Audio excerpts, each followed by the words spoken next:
to Devils United weekly transfer show. Shows that the summer transfer window is coming very, very soon. Only one more week away until we find out who's going to be a Manchester United player, who's going to be a Newcastle United player. With me today, I've got John. John, how are you? Good evening to you, Maisy. Thanks so much for having us back on again, which is absolutely fantastic, absolutely brilliant. And how's things for you? Very well, thank you. Are you looking forward to this transfer window as well? 100%. I'm just so excited to be on your channel for it as well, and taking turns. And you know what it is, right? I think it's be fantastic. Somehow for both our teams, because both sides needs to fix up in every department as well. So this is the first time I'm so excited for a summer transfer. 14 years, I might actually, right? I wasn't looking forward to the transfer because, you know what? I fully expect it. If he's going to sell a player, if the money is right, it'll sell a player. But under these new owners, I'm so buzzing. And, you know, yes, we're going to be linked to every single name on the sun. But at the end of the day, you just got to wait and see. Well, you'll feel how Manchester United fans feel now with everyone being linked to our club. We've had so many links already, but some links stronger than other links, and we'll discuss our strongest links today. So, fingers crossed, one of them could potentially be our players. Who knows? But before we go into the transfers, hey there to Rush Mano, I hope you're well. Hey there to Rave, and hello there to my queen as well. I hope you are all doing well.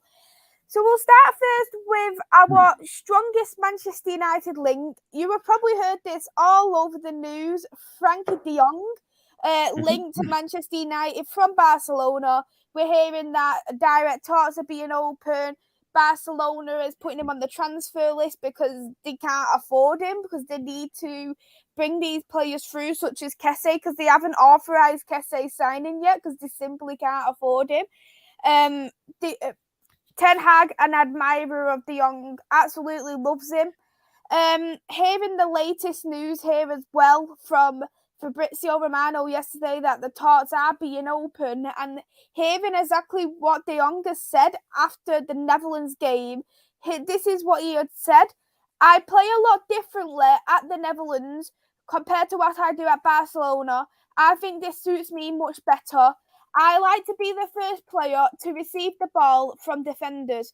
So that is someone who Manchester United strongly needs in this squad. Absolutely. And he's got a market value of 54 million.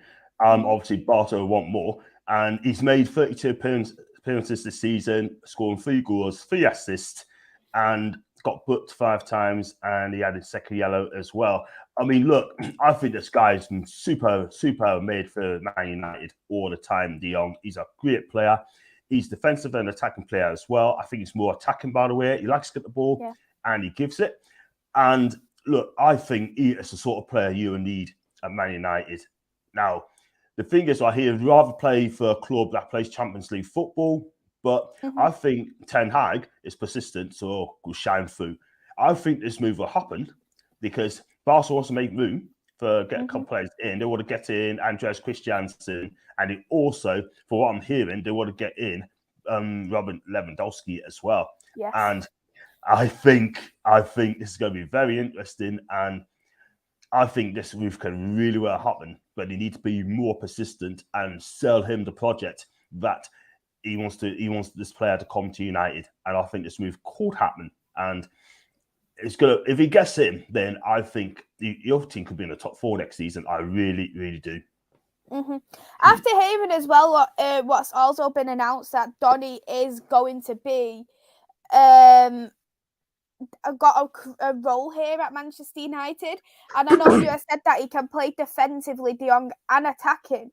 So if this means, are we going to play them in a pivot where de Jong is going to play, for instance, as the number 6, or will Bruno be dropped for Donny and then de Jong plays as an 8, and then we get a defensive midfielder? That is the biggest question for me on how Ten Hag is really going to use him, especially hearing that it sounds like he prefers a bit more defensive football than he does, because at Barcelona there is actually a proper defensive midfielder there, so it allows him to go up more of the pitch.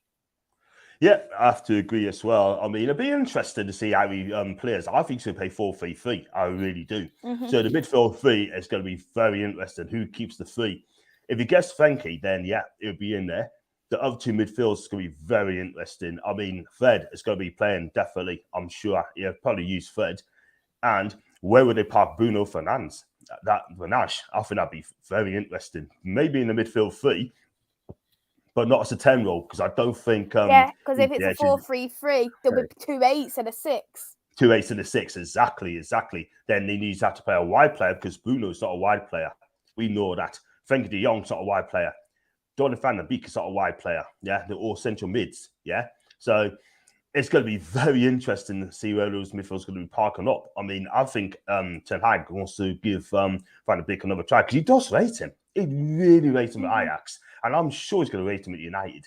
And I think he's going to take that midfield shape into good effect in the summer. I really do. But it's going to be interesting.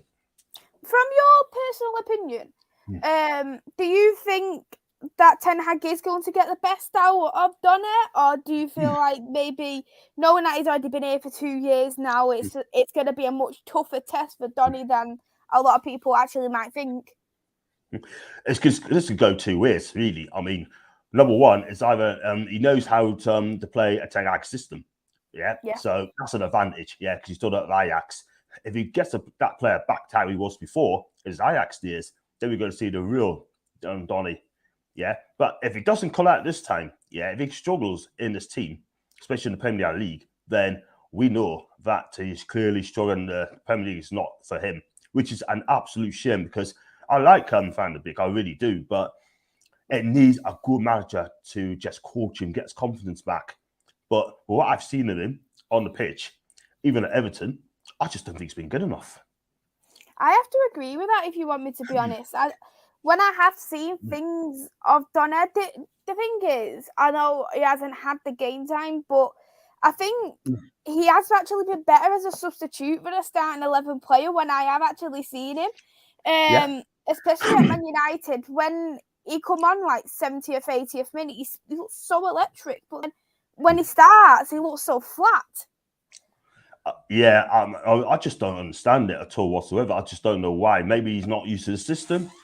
I don't know. But look, maybe he hasn't a lot of games. That is the thing, which is not his confidence a bit. But he needs a run of games. And if he gets that, then you see a super player, but he needs to run the games. But hopefully next season will be a fresh start for the guy. And maybe he could shock you all.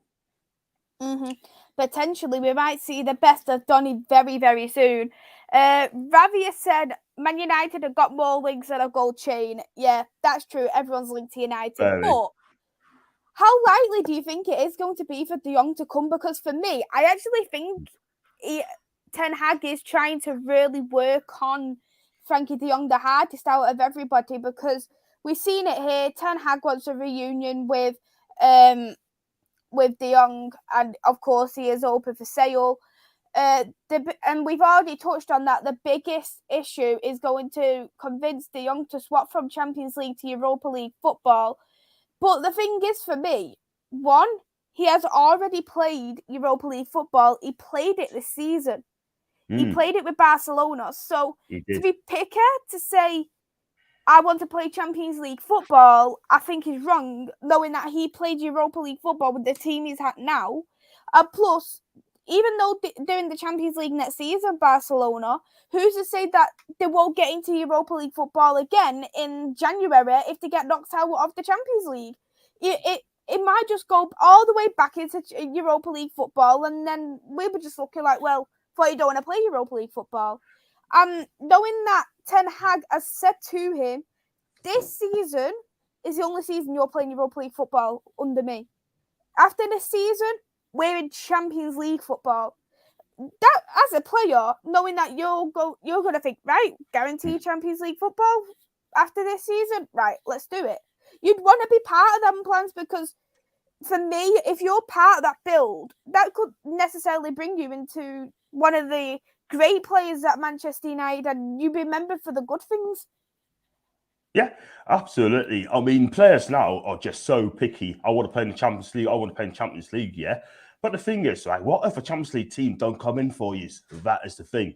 Then you're going to be stuck in limbo, oh yeah, sort of thing. It's like, say Newcastle got in the Champions League in a couple of seasons' time, and after players turned us down previously, yeah, and they decide not to come, I wouldn't want that player because he could have been a part of it before that. But no, I'm sorry, but if I was a United fan and thinking, I don't want to come to United, and they got the top four, and say Barca didn't qualify for the Champions League next season, then I'm sorry, but I wouldn't touch that player again because he's made his bed and he's got a lie on it now. Do you know what I mean? Some of these players are so cocky now, saying, I want to be in the Champions League. It's not just the Premier League. It's not just La Liga, Serie A.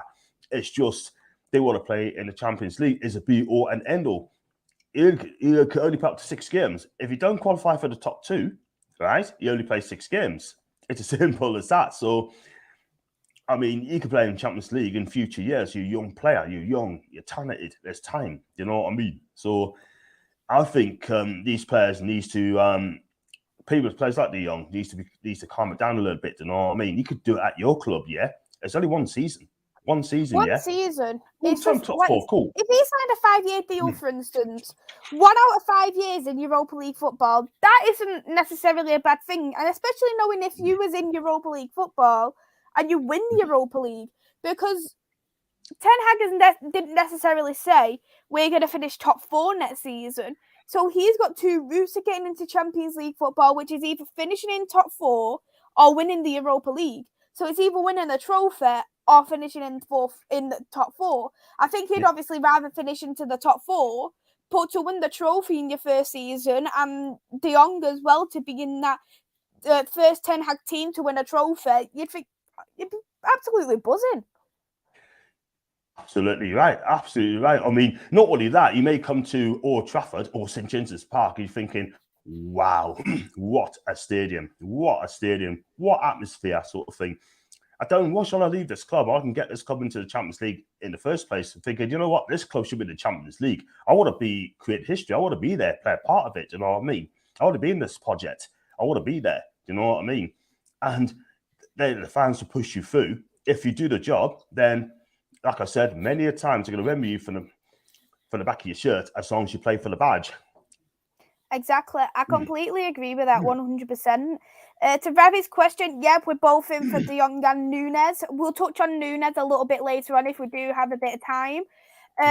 Rush Barcelona is desperate for Lewandowski, and Lewandowski doesn't want to extend his contract. He wants to go to Barcelona, and I think that's going to be a very, very interesting move there for Lewandowski. And it'll really show the levels of Lewandowski, because we've seen him at Borussia Dortmund, we've seen him at Bayern Munich, and to go to a Barcelona team, what is, I wouldn't say struggling, but the past, it's not the prime Barcelona anymore. He's got a tough test coming to this club. Yeah, he has. I mean, he's a Bayern Munich player at the moment, and Barca could afford to pay the guy, but they can't sign him until these couple of players from the club, De Jong's one of them, who else are going to release. That is the thing, because they also want to get Andreas Christensen as well, and because they can't register him yet, and Lewandowski. So and Kessie. They can't afford to do it. And Kessie as well. Yeah, absolutely. And Barcelona's in a pickle at this moment in time, which is good for other clubs who are trying to get him, sort of thing. So, like I said, if he can't get a move to, say, Barca, he'd be stuck at Bayern, and he doesn't want to be at Bayern. So, it's been made clear. So, I'm sure Bayern will get a replacement in, like a Sadio Mane. And it's just the thing.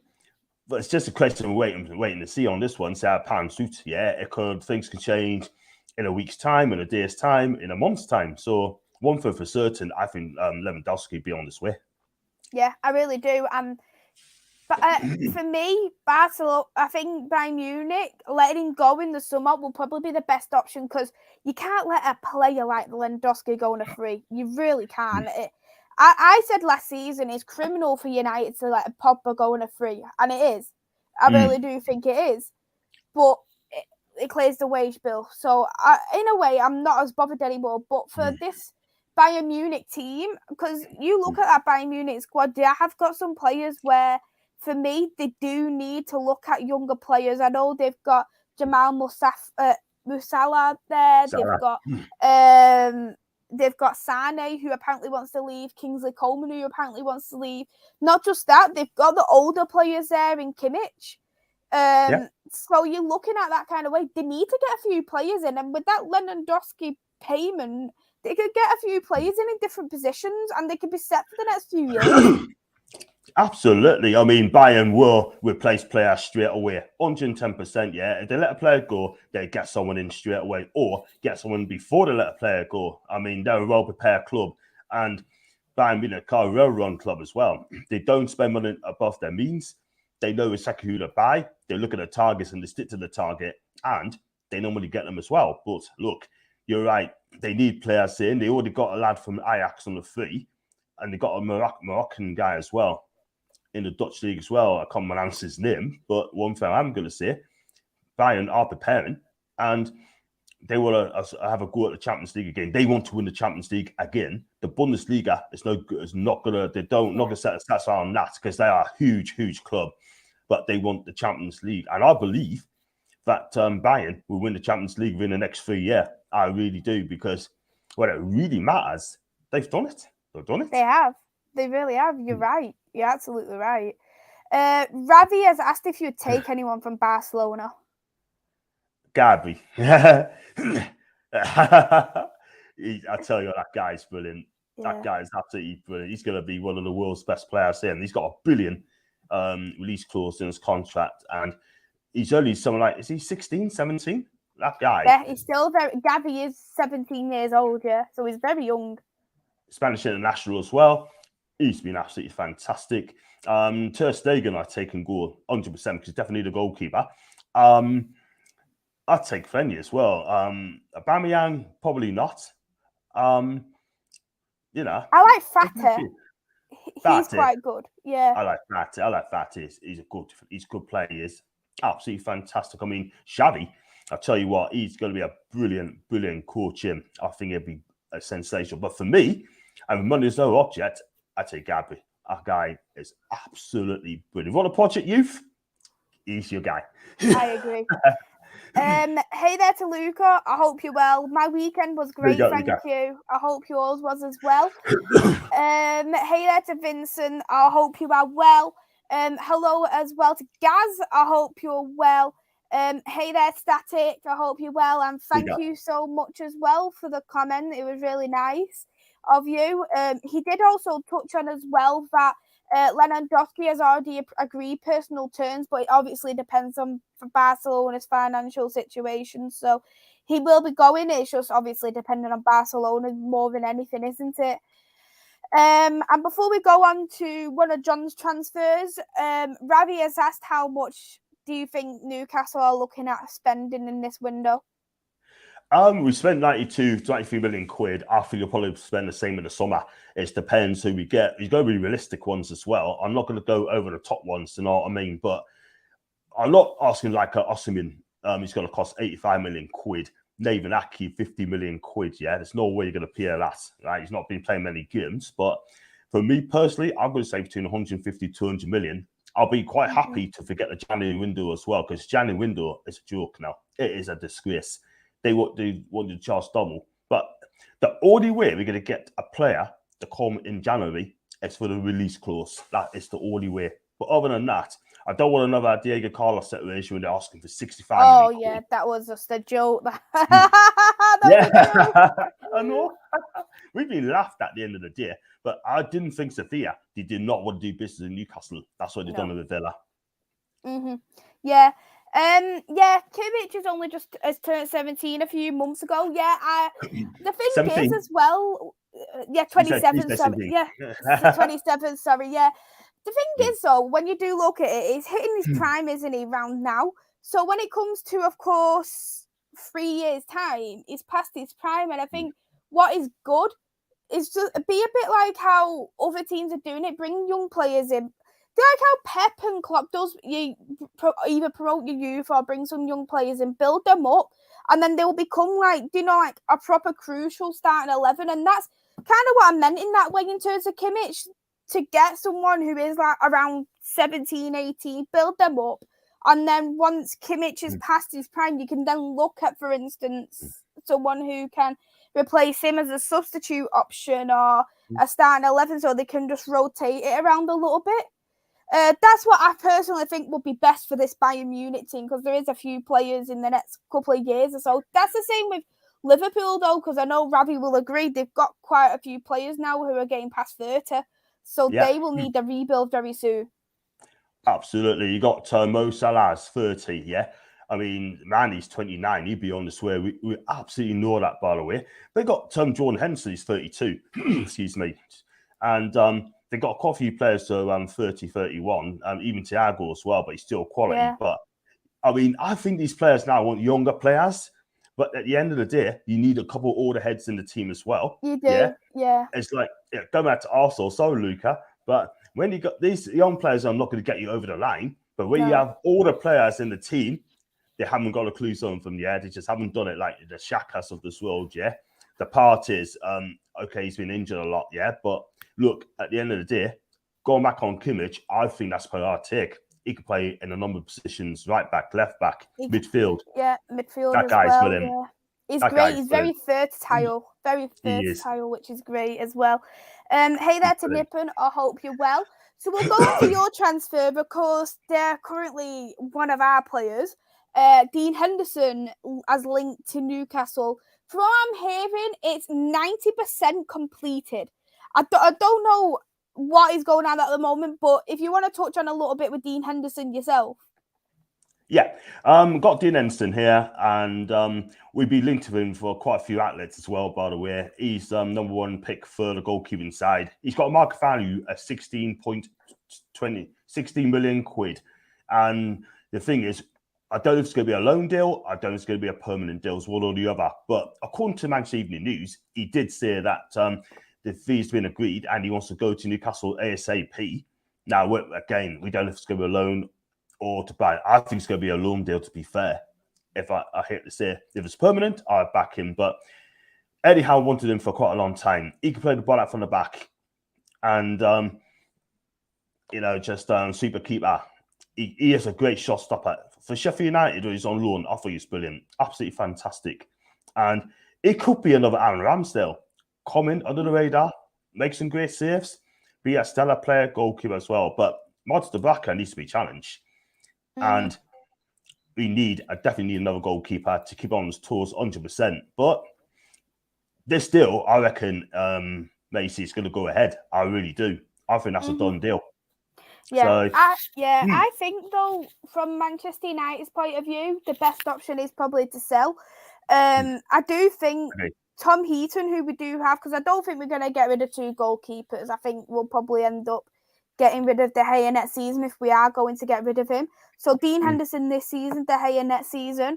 And what I do think will happen is that when Dean Henderson leaves, Tom Heaton will be the number 2. Because from what I'm reading on this article myself is that this is from the Northern Echo. I don't know, obviously, how reliable that is, of course. But the Northern Echo has said that they're looking at buying Dean Henderson for 15 mil. 15 mil isn't that bad for a goalkeeper, but then you need to look at his wage bill because his wages are 100k per week. And looking at that, I don't think Newcastle are going to want to pay 100k a week for his wages. Not a chance. So he's going to need to lower that wage bill down. That'd be interesting. I mean, 120k a week, which is quite money for goalkeeper, hardly play. I can't lie. But will the club pay that sort of money? Kieran Trippier's on that as well, a week. Hey, Zem's on 92k a week, apparently, if you believe what's in the reports, yeah. But 120k a week, it'd be equal the best paid player in the Premier League. But he needs games, so I think he needs to take a wage drop a little bit, if I can't lie, because there's no point paying keeper that sort of money. You're hardly going to play. Then you have to be a number 1.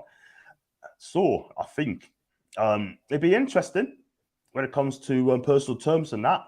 It'd be very interesting, but like you said as well, I think that everything's been agreed.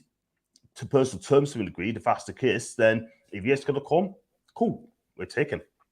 Yeah, I agree. I actually do like Dean Henderson. The qualities that he has, I really do like, and he is classed for me as what people would say the modern term goalkeeper is, because I actually used to think De Gea used to be like the best goalkeeper in the league. He did used to be, but then if you agree with this, when you're seeing Alisson and Ederson coming into this league with the different qualities they have with the feet in terms of the distribution, it just, in a way, shown that De Gea isn't a player who could be that long-term goalkeeper. And we're seeing the qualities of Dean Henderson. He does have them qualities, but for me, he literally had the opportunity to become number one goalkeeper last season, but he didn't do enough to be number one goalkeeper. It just felt like, in a way, he wasn't hungry enough. Because as I don't like goalkeepers switching it around all the time, but that's what Ollie did last season. He switched it around, so De Gea was in Europa League, so that would be your number two goalkeeper realistically. And Dean was playing in the Premier League. As much as I think Dean did concede a lot less goals than De Gea in the last 40 games between them both, I just felt like in that respect he still wasn't hungry enough. And then when you're hearing the reports this season, what's going on, I think the most sensible thing to do is to let him go. He's 25. He's going to be hitting his prime, and he doesn't want to hit his prime as a number two goalkeeper. Definitely not. I have to agree as well. You just mentioned there, they're not hungry enough, yeah? But I want my keeper players to be hungry, 110%, and that's what we need, because the bottom line is, right, I don't want him coming to my club just sitting on the bench and picking up the wages for now, yeah? He wants to be playing games every single week, yeah? And that is the thing. You just mentioned also he's 25 years old. He's at his prime. He needs to get games. At this moment in time, he needs that, because if he don't, then it's going to be a complete utter waste of time. Like I said, I mean, would he be my first choice keeper? Definitely not. Would I back him if he came to Newcastle? I would, yes.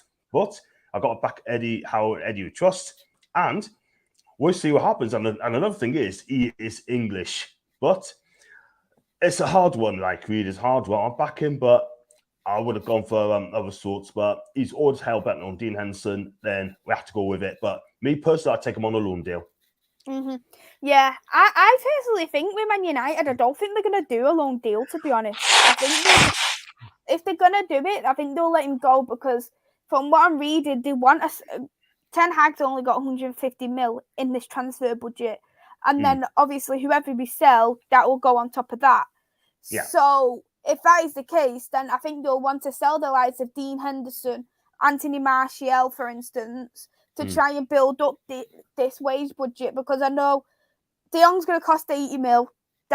And then if we get Nunes, that's another 80 mil. So adding them both together, 160 mil. You're already overspending.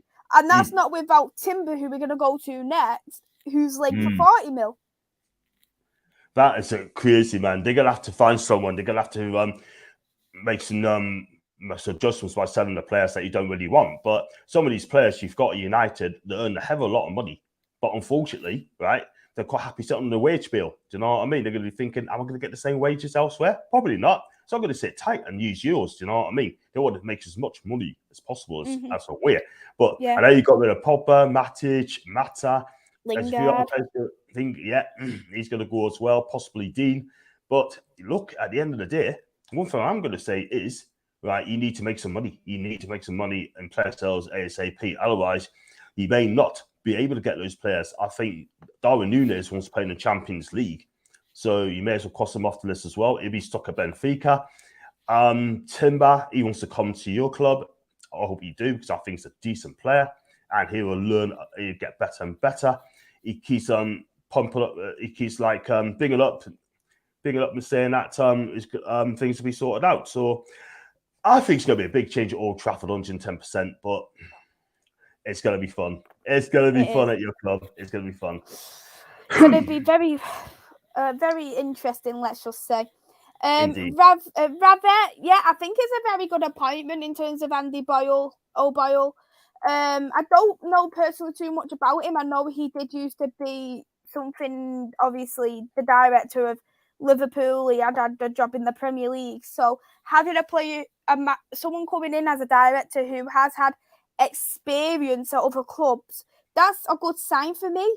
And I think he'll work very well with John to see what we can do in terms of transfers, because I know we've lost Ralph now. I know that's a story for another day, but I'm happy with the appointment. Do you know so much about Andy O'Boyle, John? I'll be honest with you, I don't even heard of the name, to be fair. But he's someone who we recently got. He was to take over Ralph's role, let's just say. Sure. Well, I mean, obviously, I don't know where he came from, like, but obviously, he must be good in this last job. But hopefully, he'll do a good job for you as a football director. So you just never know. You could give him a try and see what he does. Fingers crossed. So we guess the players coming in as well. Whether we heard that name, I don't know. But it's all about Erik ten Hag, and we'll see. Rather, yeah, I've heard Dalot is admired by Ten Hag. People who know me know I'm not a fan of Dalot. But the thing is, as much as I don't like a player, I'm always going to back the manager first. And you can't. I'm not going to write a manager off just because they don't like, for instance, because they don't like a player. I'm not a fan of a player, so if he wants to play Dalot to use him more, fair enough. Let's go for it, and we'll see what Ten Hag does to use him. Maybe he might improve. He's only 22, so he might instantly improve. Who knows? But I wouldn't count my chickens on it. Let's just say. Hey there to Andrew. Hope you're well, and I hope you're enjoying as well the Wales game. From when I last seen you was winning, not too sure what the score is now. Still 1-0, but Ukraine just had a chance and that went wide, but it's a goal kick. And Bell had a chance before that. Keeper made a save and they just cleared it in the nick of time. Yep, and hello there to Paul. I hope you're well. Thank you as well for tuning in. So yeah, we'll go on to the next transfer, and this is a player. People who know me knows I absolutely adore this player. I've adored him for years. Timber. Current centre-back at Ajax, who can also play as a right-back. So he is linked to Manchester United for 40 million euros. So he's not going to cost that much, 40 mil. As I've said, he can play as a right-back. He can play as a central defender. And we do need someone, especially knowing that Wan-Bissaka is actually going to be leaving Manchester United. We've already said that we don't want him. Spanish clubs are inquiring about Dalot, and we said no, but you can have Wan-Bissaka. So that really shows that we are adamant of selling Aaron Wan-Bissaka. So to be honest, there is other defenders leaving. Tuan Zabi and Eric Bayer is another two defenders who could be leaving. So signing Timber, I think, is going to be a sensible option. I think when I've watched him, I've watched quite a lot of Timber. He's a quick type of defender. He's brilliant on his tackles and his one-on-ones. I haven't seen him too much as a right back, so I can't really comment on his right back qualities. But in terms of his centre back qualities, he's great. And I think he would work very well alongside Varane. Two quick centre backs. That's what you really need. Yeah, absolutely. He's got a market value at 27 million quid. I tried to get his stats up, by the way, as well, but it just wouldn't come up at all whatsoever. But apparently, he's the fourth best defender in the Eredivisie as well. So I see here. But look, he is a talented defender. He's quick. He just said he's quick.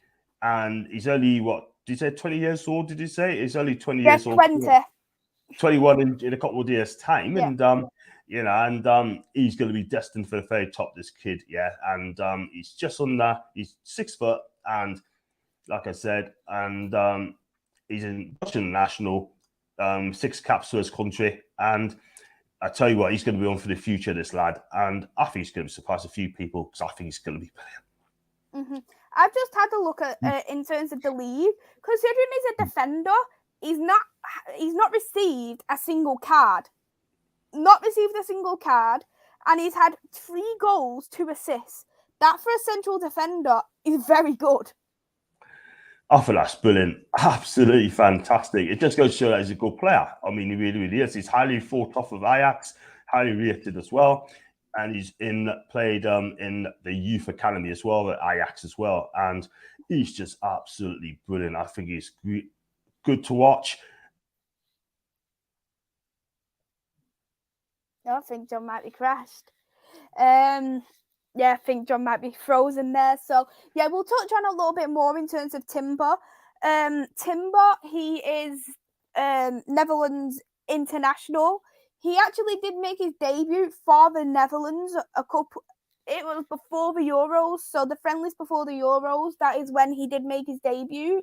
So he made his debut around June last year, and ever since that, he played a couple of games in the Euros in the group stages. He did also play in the Netherlands for the other day's game, and when he did play there as the right centre back.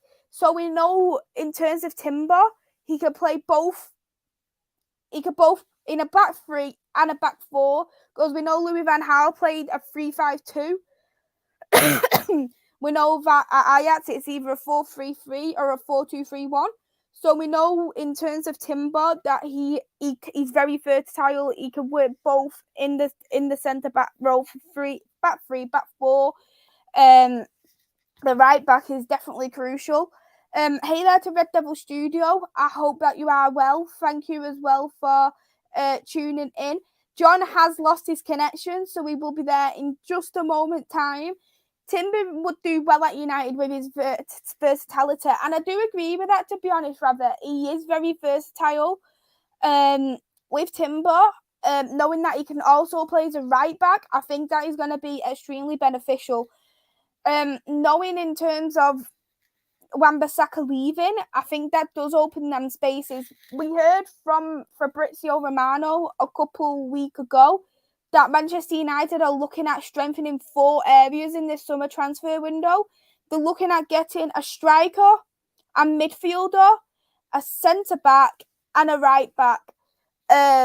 Not too sure where Timber will be playing, knowing that, of course, Axel Tuanzebe will be leaving, Eric Bayer will be leaving, and as well as that, Aaron Wan-Bissaka will be leaving. So knowing 3 players are leaving in that defence, I think most likely he'll play as a centre-back, and I think we'll look at another fullback. However, if the rumours are true, we could be potentially looking at getting Paul Torres from Villarreal.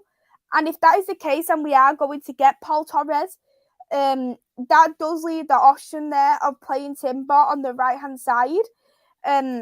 So that could potentially be it. And looking at Paul Torres' situation, he is a centre-back. What is needed at Manchester United, not based off the speed, but knowing that he is a left-footed defender. We haven't got any left-footed defenders there at Manchester United, which is why, personally, I wanted Inacio from Sporting, because he's quick, and as well as that, as a left-footed defender. John is back. How are you, John? So, I'm okay. Just flipping internet again. So it's not the best, isn't it? But that's the first one's done in a month, so poor timing. But it can't be helped. But I was discussing Timber, because with Timber, there's 2 options, because 3 defenders are leaving. So could it be the case that he could play as a right back, because Fabrizio has said we're strengthening 4 areas?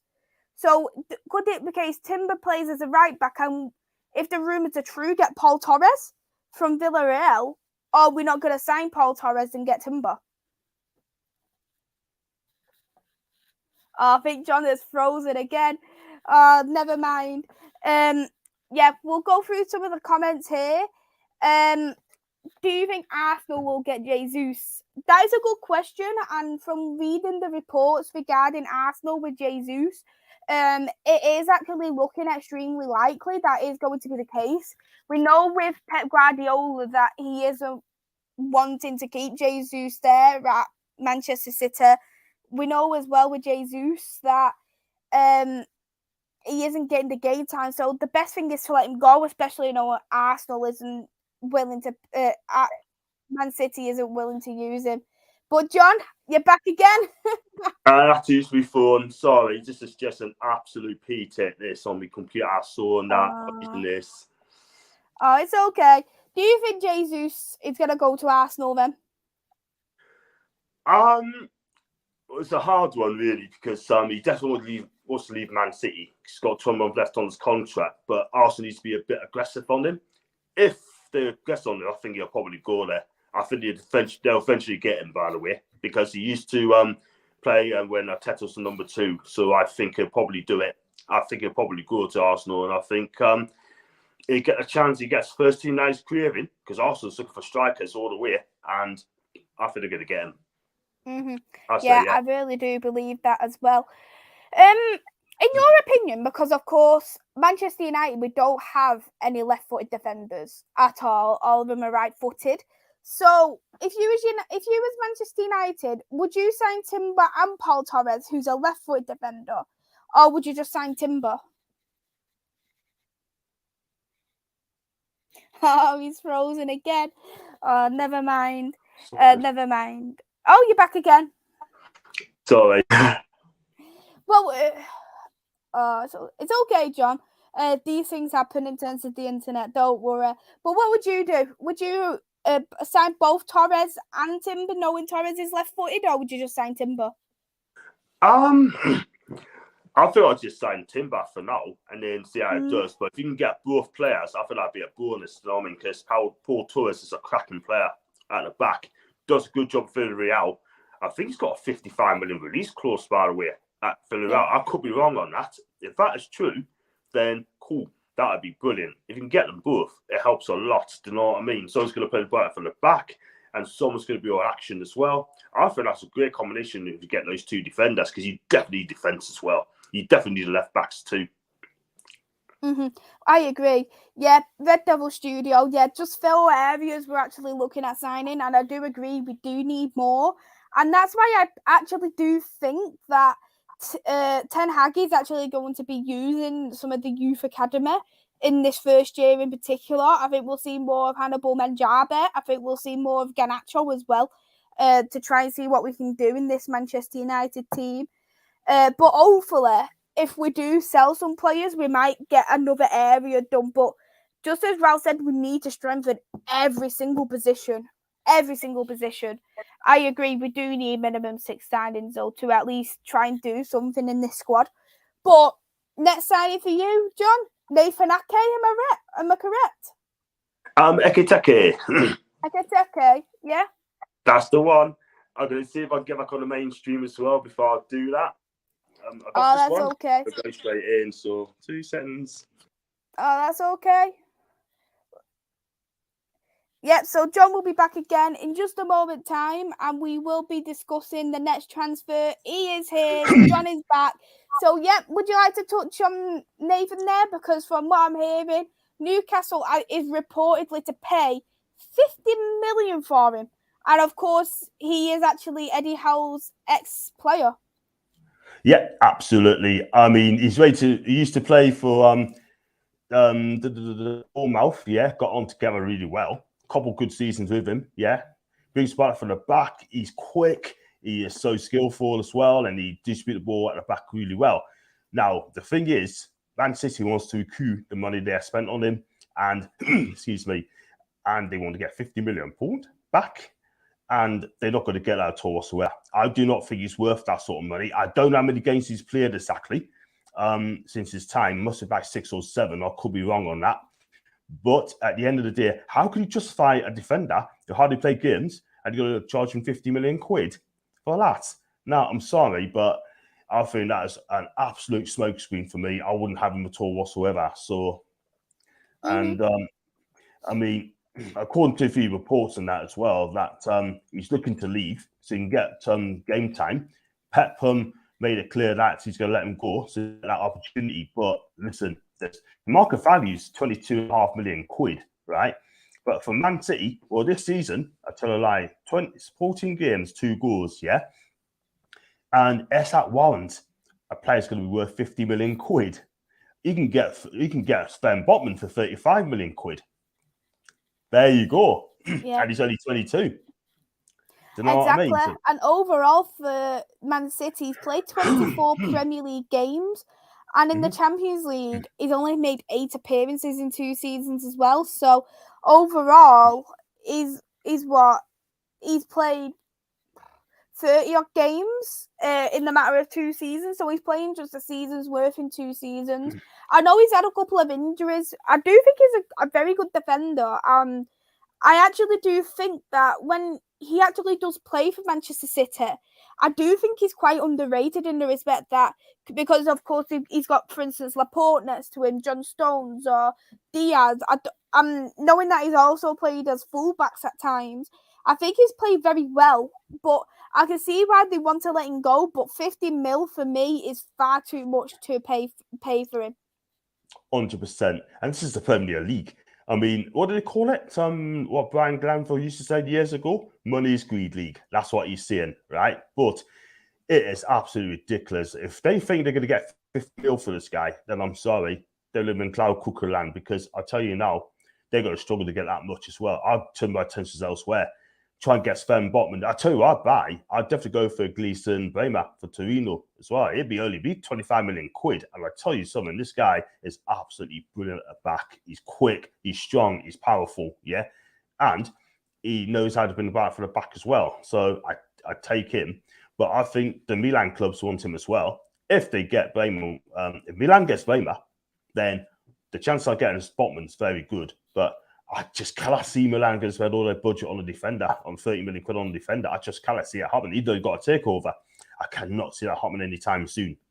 But back on Ake, not for me. With him as well, because I was looking at 50 mil for him, but Man City bought him for 40 mil. Sometimes you can't expect an instant profit on players, especially knowing you made, 28 appearances in 2 seasons. You can't expect to make a profit in them kind of players. Sometimes you've got to sell them on a loss, especially when you're telling them, yes, you can leave. Yeah, absolutely. I mean, it's ridiculous, man. I mean, if they reckon played a lot of games this season, if it's a regular every week, then Man City would not have sold him. They're not even thinking about selling him. But again, for 50 million, I mean, I just think it's ridiculous, man. I mean, to pluck out of there and nominate that money, nah, I'm sorry, but it ain't going to happen. I mean, you just move on. And as far as I know, right, a loan deal might be okay, but not a permanent deal. Yeah, exactly. I do agree with that, to be honest. In terms of how much we're paying for him, I think it is too much. You're paying for him, of course. Botman has discussed his recent situation, because I know he's wanted by AC Milan as well. And he's been asked if that's the case. He goes, I don't know, I think so, but I intend to take a step. Talks are underway now. I won't go into it all, but it's going well. I do hope the transfer for the new season is completed, preferably also for preparation. And then he was also asked if Milan and Newcastle are trying to sign him. He said, those clubs are interested, yes. I kind of won't say much about it. What I want, taking the next step towards nice competition. I am also looking forward to a new step. What I am aware of what I want. That's not necessarily to the club or that competition. You all weigh kinds of things and a total picture that suit you. I also have a really good feeling about it. Do you think he's going to come to you, or do you think he's going to AC Milan? My opinion, I think he's waiting for the AC Milan move. Yeah. I mean, they got to take over. He's still waiting to see if he wants to go or not. AC Milan, right? Director Paolo Maldini, the great Maldini, right, is still thinking about it, whether they're going to go for it or go for other targets as well for the budget they're going to get. But Milan after defender, it's well documented. It may not be Botman, it may be Bremer as well, but they got Roman Nogli as well. Well, I think he's out of contract. I think, yeah, he could be staying apparently. And they also got Tony Kouglou as well, the French lad as well. He's a decent player, by the way, but he need a centre back as well. Simon Kjær, I think he'd be released. The former the Denmark international defender, and he still plays for them. But it's going to be tough. It's going to be very, very, very interesting. We know in the next couple of days' time whether Milan wants to go with Botman, and if they do, then I think Botman would be going to the San Siro. I agree. Hey there, Wigger. I hope you're well. I'd love Christian Eriksen on a free. Yeah, Christian Eriksen would be fabulous on a free, and so many clubs are wanting him at the moment. Personally, though, I don't think that he will end up at Manchester United. I think he will be in the Premier League, but I think he'll be at another club. I just look at it and think, in terms of Manchester United, especially if we get him, we get De Jong. Where does that fit everybody else? I tell you what, he's going to have to change the system then, because Eriksen's number 10. He's number 10. He or if he's going to play in midfield 3, he's going to have to play on the right side in midfield 3. But it's a tough one. Would you take him, John? 100%. I mean, that guy will be absolutely brilliant for Newcastle United. Honestly, we can do with a player like him. Someone's going to create, someone's going to set the attacks open as well. I think his movement's brilliant, and I'll take him 100%. Yeah, he's great. He is great. If in reality, I would love to have him. It's just looking at the realistic about everywhere else in terms of the squad, because we know that an important player will end up getting dropped if he comes as well. Yeah, absolutely. I mean, it's going to be competition as well. It's going to be a strong lineup as well, strong team. And when the season kicks off, I think you guys will be excited if you can do it. If you can get there, get the players you want, bearing in mind you're not in the Champions League, then I think you have a fantastic summer window. I agree. Hey there, Solo. I hope you're well. Thank you for tuning in. Nippon has a question. In terms of cup competitions for us, I think we'll probably make it quarters or semis in terms of Carabao Cup and FA Cup. In terms of the Europa League, I actually think the same. I think we might end up being the same, but I think if we do get easier runs, we could potentially get into the final. What about you, John, for the Carabao Cup and FA Cup? Where do you think Newcastle will end up being? Hopefully, I want to win the FA Cup. I really want to win the FA Cup. We haven't won it since 1955, which is a long damn time ago. Yeah, but one thing I will say, if we win the Carabao Cup, I'd take it. FA Cup would be a dream come true, because for me, it's the best knockout league competition in the world, and it still is. And I'm not being thrown in the top 6, right? Disrespect the competition, yeah. But we should play on the strongest team, right, in the FA Cup and go for it, yeah. If that means if you play like Torquay United, right, in the cup, or if you played like Oldham in the cup, if we even play like any of the bottom teams, Grimsby or Solihull Moors, I still would play the strongest team because I want to win the thing. You know what I mean? So if we go 4 and 5, 6 up, cool. Then make changes, yeah. But I want to win the FA Cup. Yeah, FA Cup is such a brilliant cup to win, and it's the oldest cup, and there's so many good memories in that FA Cup. The FA Cup is one of them competitions where it doesn't matter if the team is in the Championship, League One, blah blah blah. You still got as best chance of winning it as the likes of Manchester City winning it, and that's what I love. It's the beauty of that all teams have got that opportunity to win it. Yeah, absolutely. I mean, it'd be nice to see a lesser team win the FA Cup, 100%, because that's all I want to see. Do you know what I mean? It's so not like when Man City, Liverpool keep winning the FA Cup, Chelsea as well.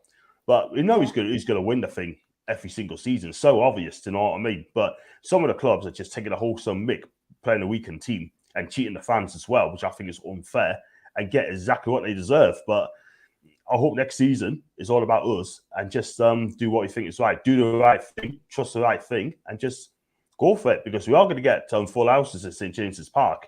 Yeah. So let's play our strongest team and respect the competition. Yeah. Yeah.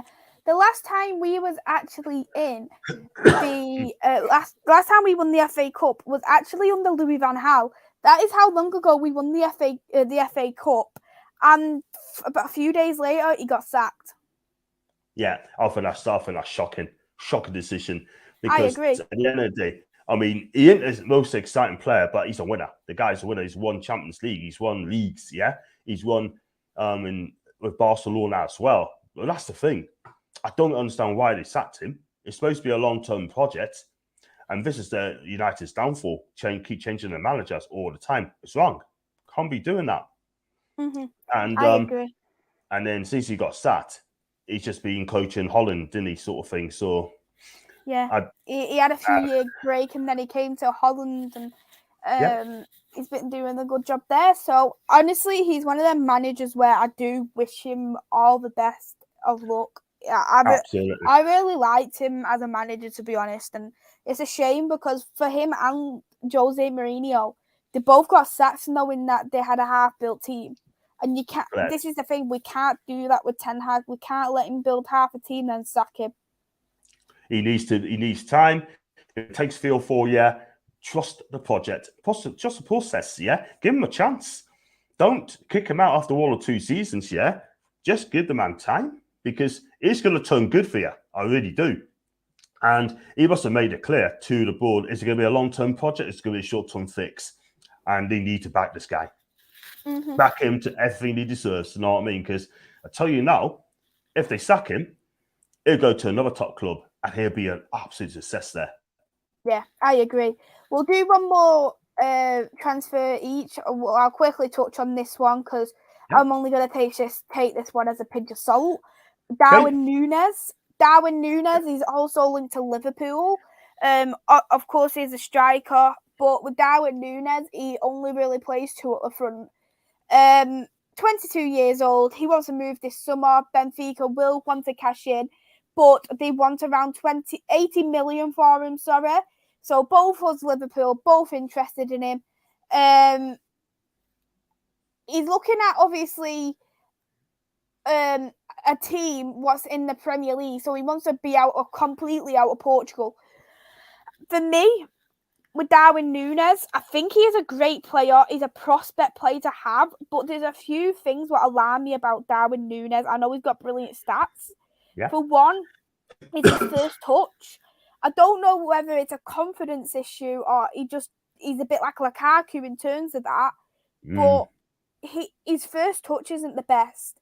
And if I know his stats are already great, but if he had that first touch on him, he'd be banging in a lot more goals. It's a lot of hesitation there from Darwin. And another one is his link-up play with the midfield.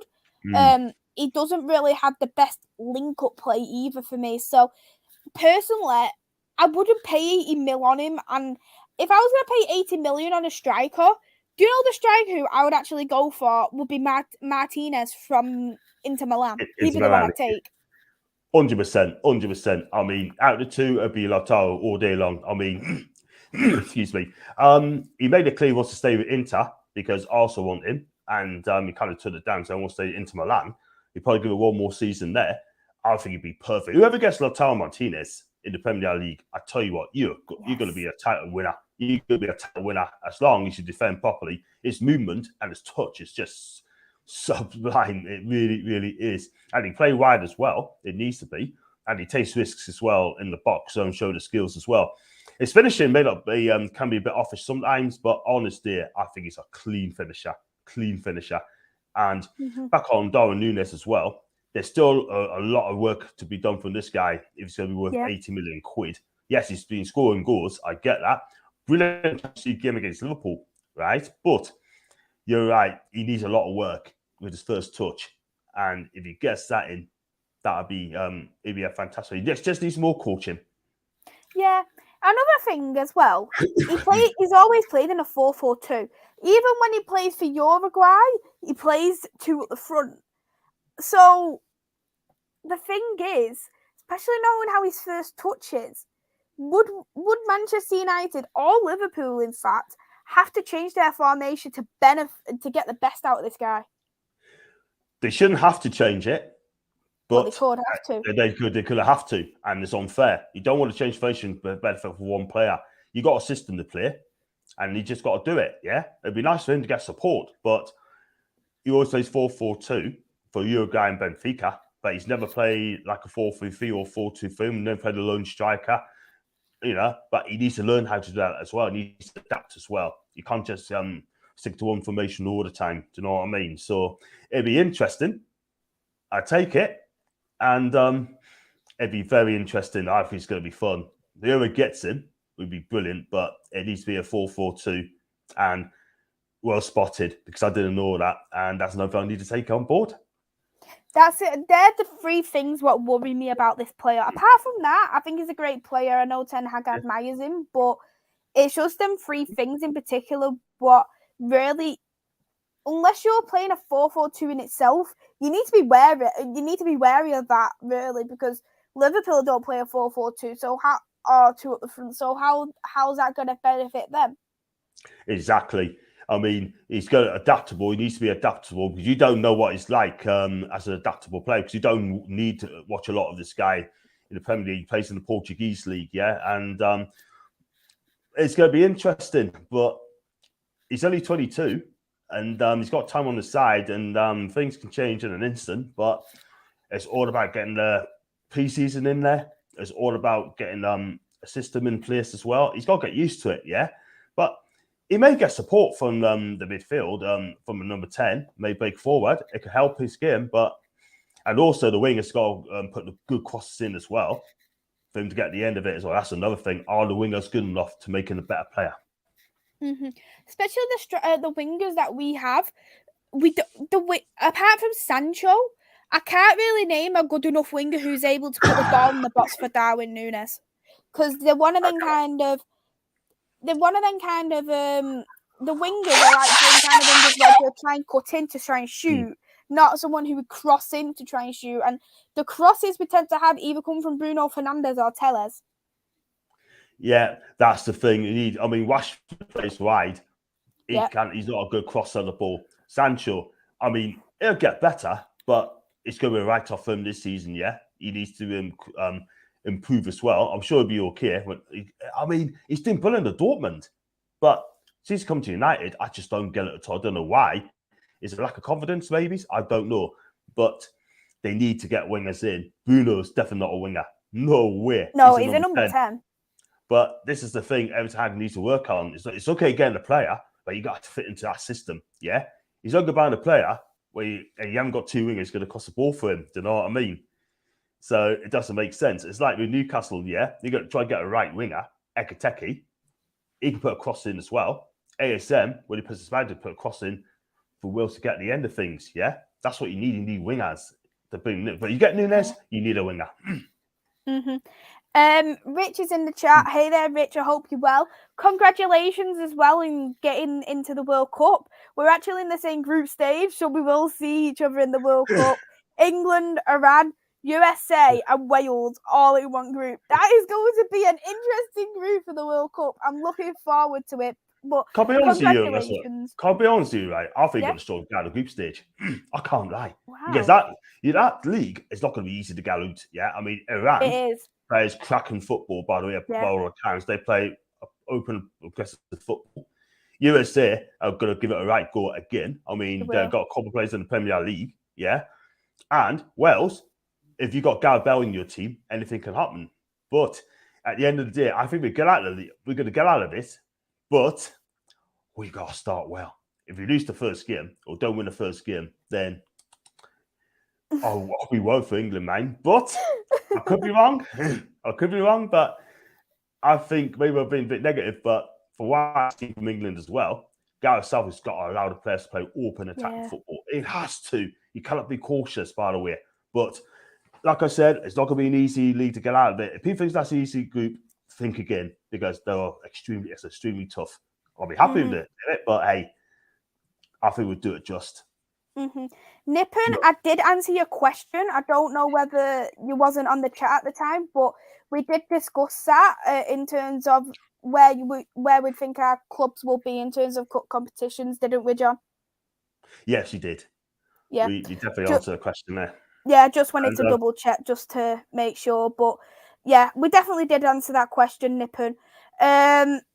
Rather, if Núñez will be like Timo Werner, it's a no-go for Liverpool. I actually don't think Timo Werner is that bad of a player, because I think that he's so good on and off the ball. It's just his finishing product for me, and it's a shame because if he was playing as a winger or an attacking midfielder, it'd be great. He would be absolutely brilliant, honestly. He really would.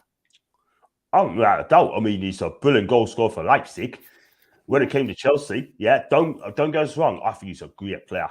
His work rate is fantastic. It really, really is. And he's so positive going forward. But it's his finishing. That is the thing. He either hits the post, I think he hits the post more times than he played in the Premier League, for what I'm hearing. But this guy, when he's on it, he's definitely on it. I mean, I'd take him to Newcastle. I really would. 100%.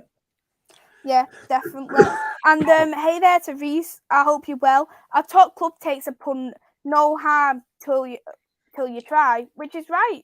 You do need to take a punt in certain things. But thank you as well, Static, for tuning in. How good are the USA? I don't think they're that good, to be honest. I don't think they are, but I don't know. United or Liverpool benefit if you get Nunes. Passing up an opportunity, poor mentality. Yeah, that's true. That is true. We will go on to, anyway, your third transfer link. Who else is linked to Newcastle United? Well, just this could be a done deal. It's going to be Hugo Ekitike, the French under-20 international, right? Remember that guy was being linked with us in January. He's been agreed. He only had a couple of hours to make a decision, but he didn't want to come because it happened too quickly for him. He wants to play games for Stade Reims.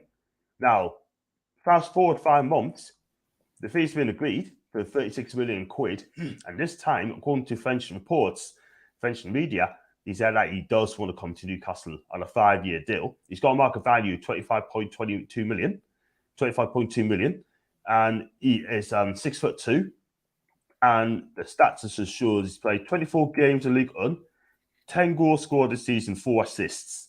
Yeah, Coupe de France, 2 games, 1 goal. And he is a French under-20 international. Plays on the right side of the midfield. He can play left, he can play up front. But prominently, he plays right on the right. And he's got both. He's left-footed, but he can also shoot with his right foot as well. Sorry about that. And like I said, he's going to cost 36 million quid. He's quick. He's so skillful. They label him as the new Kylian Mbappe by all people. 6'2", skillful, and I tell you what, his finishing as well is absolutely fantastic, and he is quick.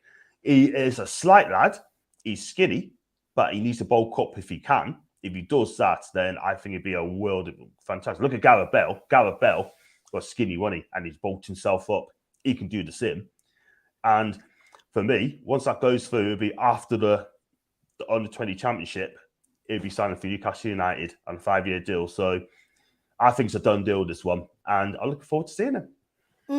Yeah, looking at it, it looks like in League One, that's when we see most of him this season, because I know that he was actually on loan the previous season in the Danish league.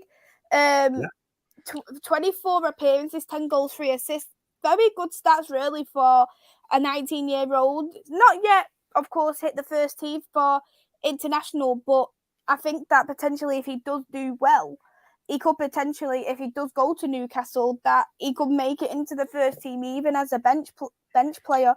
From what I can read here, he does also play in the number 9 role, so he could either be a backup, for instance, if Callum Wilson got injured, and depending on the future of Chris Wood. Yeah, absolutely. I mean, he's a positive player, and when he gets the ball, I mean, he likes to take risks as well, and he's not shy of doing different things. And you know what it is, right? If he comes in and he gets 20 goals this season, I'm not asking him for that. If he comes and gets 20 goals in his first season, that will be absolutely fantastic. But what I don't want to be is him to be a marked man, because the Premier League is a hurly-burly, and the pace and the power of the Premier League, if he can come through that, I think he'd be absolutely fine, but he needs to bulk up as well. But I've got every faith in this guy. I know people are saying on the chat yesterday, saying that, he's not ready for the Premier League and this and that on top of it. Yeah. Let's be real, right? Give the kid a chance. He's only 19 years old. And he needs to get running games as well. Eddie Howe will look after him, by the way. Bruno Guimaraes didn't get in the team straight away. He didn't. It took a few games, didn't it, for him to properly get that starting 11. Was he a substitute option at the beginning, if I'm not mistaken? Yes, he was a substitute option as well. Substitutes in most games, and then they released him against, I think it's against Southampton. They unleashed him for that game to find out what it's all about. And my God, he's been brilliant, absolutely brilliant from then on. And 5 goals scored. That guy's brilliant. And Arsenal must be kicking themselves by not getting this guy. Kicking themselves. Oh, yes. Oh my God. But then again, would he be playing second fiddle to Partey or Xhaka? That's the thing. But I'm not gonna actually make that excuse at all. He chose us over Arsenal because we saw them the project. Exactly. Not budget youth. Sorry, Luca. Reese also mentioned as well that there could be a system change if you get this guy. Do you think that there could be a system change in your opinion? There's a lot of talk of us then having a system change at Newcastle. I mean, as it was 4-3-3, I'll keep it that way. It works for the players and they settle for it. Cool. But if it's going to be a system change, it could be a 4-2-3-1 or it could be a 4-4-1-1. Because when it used to be at Bournemouth, you played a 4-4 and he played like a second striker, one as a 10-run, one up front. So it'd be very interesting. Really, it's very interesting. So he's going to be a number 10 role. That is the thing. But you're going to play with wingers. If you play with wingers, cool. But midfield, it's going to be fun. It's going to be fun. And we'll see what happens in the summer. See what happens in pre-season. See how Eddie's going to adapt. Yeah, I think pre-season will speak more than anything because I know you've got a tough run, haven't you? Like Atalanta, for instance, in this. You got this pre-season. So I think this will be the time where you will see a system change from Eddie Howe in that pre-season. I agree. I mean, he's going to change a few things up as well. Atalanta, absolutely. They've not had the best of seasons, yeah. They finished 8th in Serie A, and that's a poor season by their standards after qualifying for the Champions League twice. But, I mean, Gasparini's got credit in the bank. I hope he stays and he put wrongs into a right. I hope Atalanta don't fold it away now because they had some success. They're not an easy side to play against, by the way. They played a back three, a 3-4-3. Sometimes he plays like a 4-3-1-2. So he is mainly a back three player. And you got players like Zapata plays up front. Luis Murillo as well plays as a 10 role as well, could also play wide. They've got some good players. They've got what's his name? Leo Musso in goal. I know it's a Golini then because Golini's gone back by the way. Maranowski, the Ukrainian international, plays for them as well. You got the big guy for Ilicic as well. And they got Furia as well as a wing back as well, could also play midfield as well. So that team are not daft. They're not daft at all whatsoever. But I'm sure Atalanta will improve in the summer. I can guarantee you. But and Atletico Bilbao, they finished a credible 8th or 9th this season. They're a good team. They really are a good team. And they're just a fantastic club, a Basque club as well. They like to play football in a way, entertain the fans so they can. And their fans is amazing, absolutely amazing. And you're right, they've got two tough teams there. Two tough teams. Yeah, very tough teams. Very tough teams. And I wish you all the best of luck for that pre-season. Before we wrap up, we'll go through a couple of the comments. Nippon did have a question about Jules Koundé, asking if he'll be a good signing for Chelsea. And I actually do think he probably will be a good signing. He was someone who I wanted at Man United, but you need to be careful in terms of Jules Koundé, especially with how Seville were done it round last summer transfer window. And if I was Chelsea, I would personally get 2 centre-backs. You're losing 2 centre-backs. You need to get 2 centre-backs in. You just can't heavily rely on Jules Koundé. But knowing that the defender he is, yes, I would take a punt at him. I think he's great. But I think don't lay all your eggs in one basket for this guy. Yeah, absolutely. I think he's a cracking defender. He really, really is, yeah. But also, don't upset Sevilla as well when it comes to negotiations too. But he is. They could have got him Chelsea a couple of seasons again, but they put the prices up and they said, you know what, sod you then, stuff it, we're not coming back. But we were after him as well, but we just know for a way he wants Champions League football. And I think he's brilliant. I think he's a canny defender. I mean, he's quick, good touch on the ball, and he reads the game. But you're right, I think he'd be end up going to Chelsea if he leaves Sevilla. It's going to be a tough one to call, but whoever gets him, they got a great chance. I agree. I completely agree with that 100%. I'm looking at it as well. He had a couple of red cards this season. So if he's getting red cards in La Liga, he needs to be careful in the Premier League, especially knowing how the refereeing is in England. You need to get him to lower it down if that's his tackling or his attitude or whatever, because that can really cost you in games as well. So there's a few things that you need to consider before getting Jules Koundé. Absolutely, that's not good. If he's going to get booked so many times, he's going to get found out. Yeah, very, 2 very red quickly. cards all season in the La Liga. 2 red cards. That's like Shaka all over again. The defender is Shaka. Or Shaka Boo.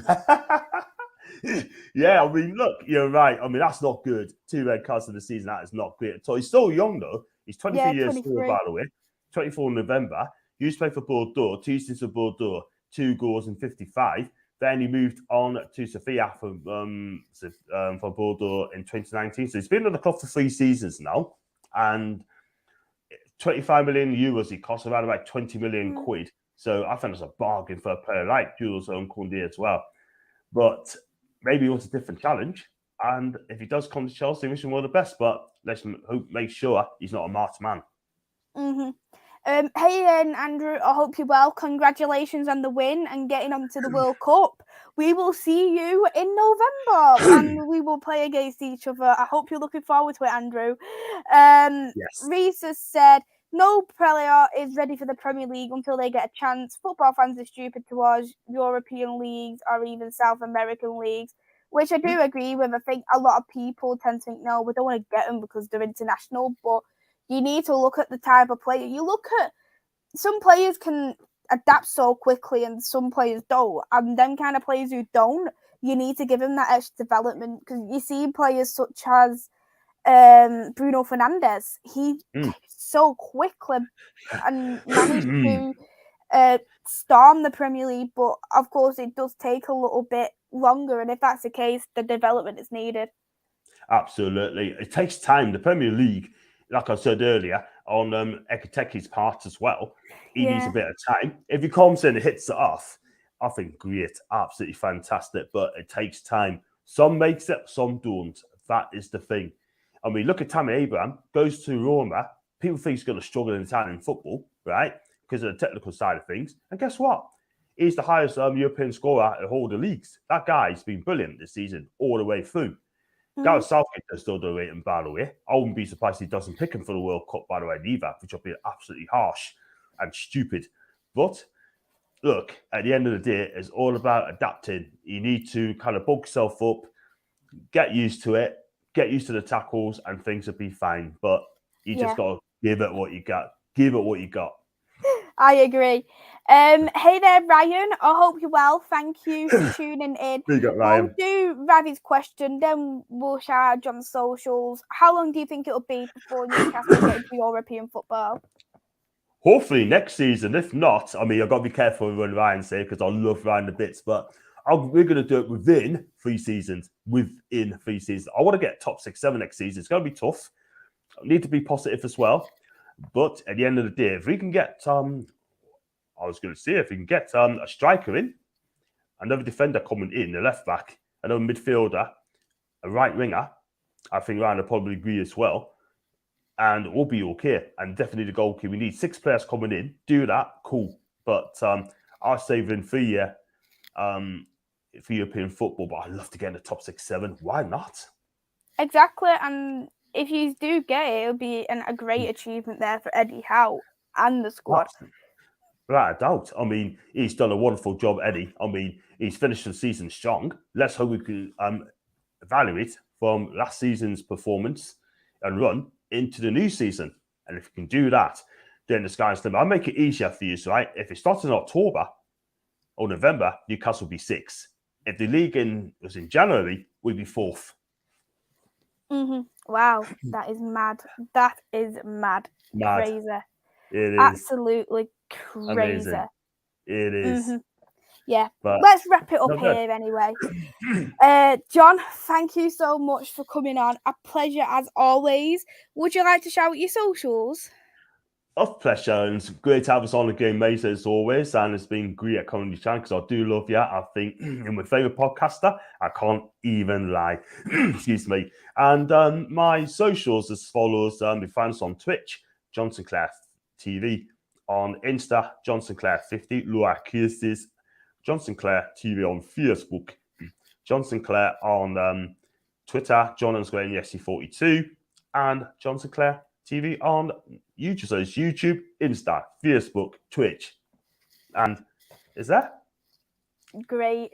I'll put your link in the description below for your YouTube and also your Twitter. So if you haven't already, give John a subscribe, give him a follow as well. And I'll be next live myself tomorrow. I will be doing a player profile for Brandon Williams. So I do have a Norwich fan coming on.